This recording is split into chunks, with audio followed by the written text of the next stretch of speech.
नमस्कार। अखबार रिपोर्टर के इस अंक में आपका स्वागत है। पहलगांव टेरर अटैक को लेकर भारत और पाकिस्तान के बीच में तनाव बहुत ज़्यादा बढ़ गया है और कुछ लोग सिचुएशन ऐसी बन रही है कि शायद लड़ाई हो जाए, दोनों देशों के बीच में कोई ना कोई वार हो जाए।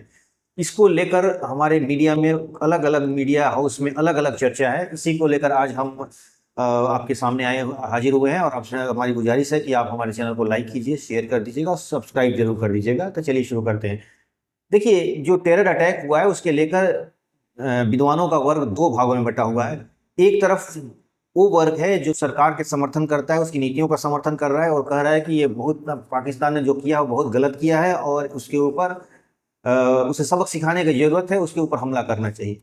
लेकिन दूसरा वर्ग है जो कुछ सरकार का आलोचना करता है और सरकार के आलोचक वर्ग में है, वो उन विद्वानों का कहना है कि अभी हम वार के लिए प्रिपेयर नहीं हैं क्योंकि फौज में कुछ कमियां हैं। देखिए, मैं अपनी तरफ से नहीं बोल रहा हूँ, ये विद्वानों की बातें कर रहा हूँ, कोई मैं रक्षा विशेषज्ञ नहीं हूँ, लेकिन फिर भी जो जो न्यूज चैनल्स अलग अलग कुछ विद्वानों की के बीच जो चर्चा हो रही है उसकी बातें मैं कर रहा हूँ। इसकी वजह ये है कि जो लोग कह रहे हैं कि ये सरकार को कड़ी कार्रवाई करना चाहिए पाकिस्तान के ऊपर, वो एक परसेप्शन के आधार पे कह रहे हैं। परसेप्शन ये कि भारत एक ताकतवर देश है और ये पाकिस्तान को कभी चाहे जब चाहे सबक सिखा सकता है। हम 1971 में सबक सिखाए थे जब हम बहुत कमजोर थे, आज तो हम बहुत ऊपर हो चुके। यानी टोटल एक परसेप्शन के आधार पर हो रहा है। लेकिन यहाँ पर दूसरा विद्वान कह रहे हैं कि एक बार प्रधानमंत्री मोदी रूस गए हुए थे, उस दरमियान उन्होंने पुतिन से बात की और उन्होंने बोला कि this era is not for war, इस तरह कुछ उन्होंने बोला था। यानी ये युग लड़ाइयों का नहीं है। तो इसमें देखिए, जो विद्वान कह रहे हैं कि इस तरह कहने की वजह से क्या हुआ कि हमारी आर्मी एक शिथिल हो गई है, थोड़ी सी मतलब एक तरह से ये कि अब लड़ाई का जमाना नहीं रहा, इस तरह की उनके दिमाग में एक बैठ गया है। और दूसरी चीज कि अभी जो डोनाल्ड ट्रंप से पूछा गया था कि भारत पाकिस्तान के बीच में जंग के हालात बन रहे हैं, तो उन्होंने बोला कि देखिए, इसमें कोई थर्ड पार्टी की जरूरत नहीं है और भारत पाकिस्तान इसे खुद अपने आप सलटा लेंगे। तो इसके पीछे जो मैसेज है दुनिया का, एक कोई इन्होंने एक डायरेक्ट तो नहीं, इनडायरेक्ट में ये मैसेज दिया कि हम भारत पाकिस्तान के बीच में पड़ना नहीं चाहते हैं। और इसके पीछे वजह यह है कि इसमें कहीं ना कहीं थर्ड पार्टी चीन आ सकता है।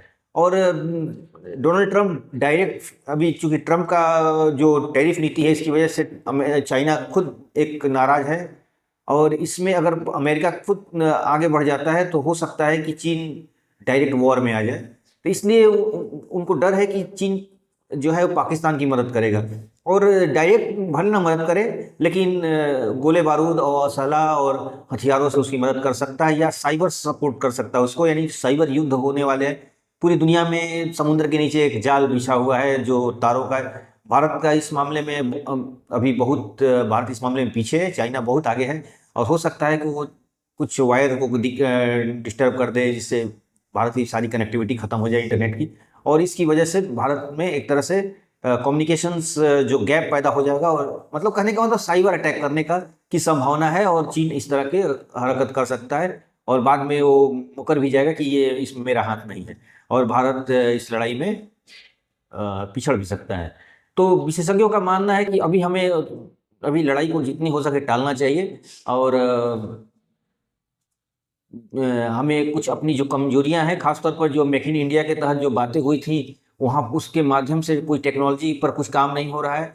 जो कुछ हो रहा है कि वो बाहर से सामान आ रहे हैं, उसको यहाँ असेंबल किया जा रहा है, उसके नाम मेक इन इंडिया दे दिया जा रहा है। तो हमें इससे थोड़ा अलग होना होगा और हमें अपने मतलब स्वदेशी पर ज़्यादा फोकस करना होगा और हमें अपनी टेक्नोलॉजी को ईजाद करना होगा। हमें अपने रिसोर्सेज का इस्तेमाल करना होगा, विदेशी सहायता पर मदद पर नहीं रहना हो चाहिए, खासतौर पर रक्षा के मामले में। ये वो जर्नलिस्ट का कहना है जो लोग लड़ाई के पक्ष में नहीं है या हमेशा से सरकार की नीतियों का आलोचना किए हैं, उनकी ये राय है।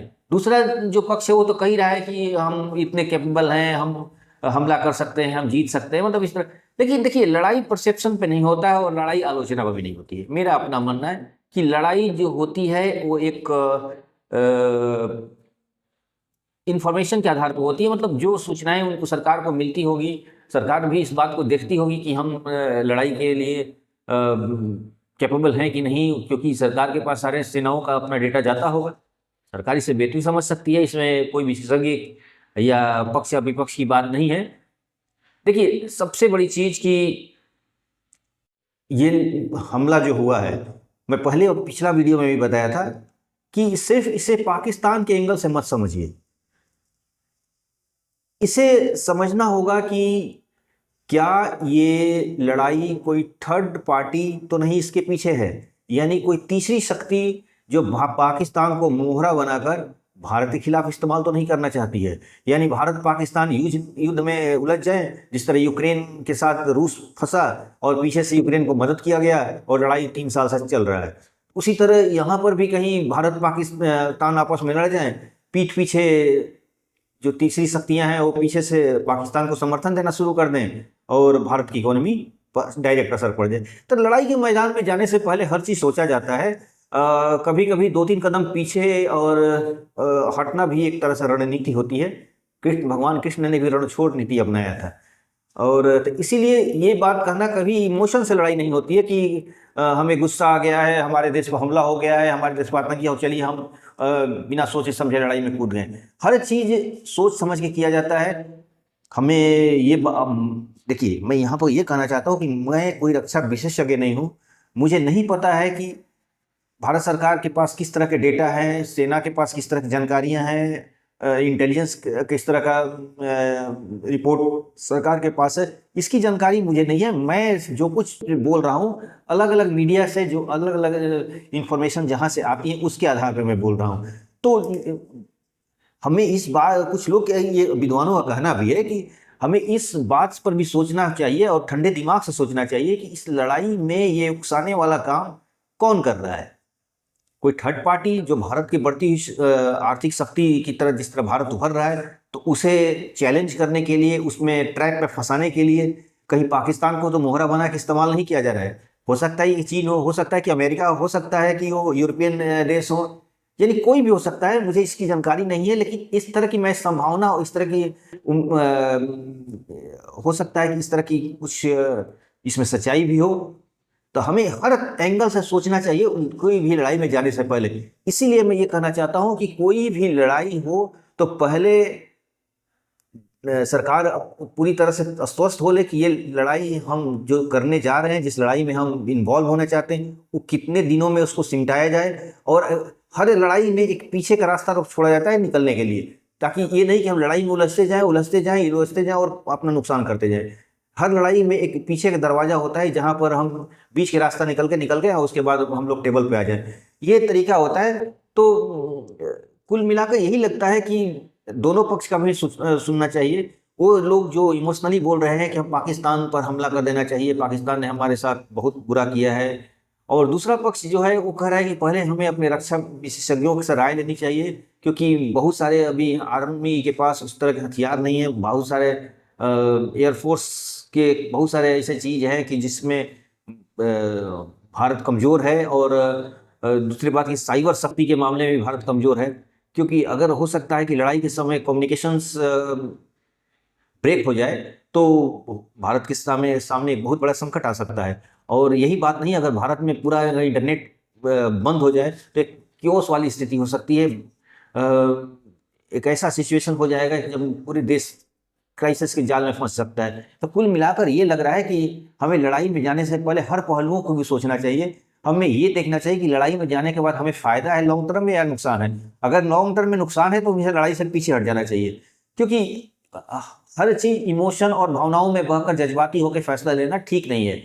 हमें स्मार्ट डिसीजन लेना चाहिए। अगर लग रहा है कि हमें लड़ाई के बदले कोई दूसरा उपाय भी है जिससे हम पाकिस्तान को घेर सकते हैं, तो हमें वो रास्ता भी अपनाना चाहिए।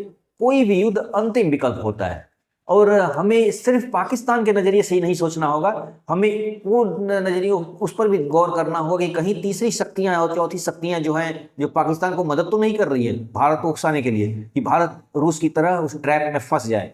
भारत इजराइल और हमास की तरह ट्रैप में फंस जाए, क्योंकि दो मोर्चों पर अभी लड़ाइयाँ चल रही हैं। एक रूस के मोर्चे पर 3 साल से चल रही है और लगभग 1 साल से चल रही है हमास और इजराइल वाली लड़ाइयाँ।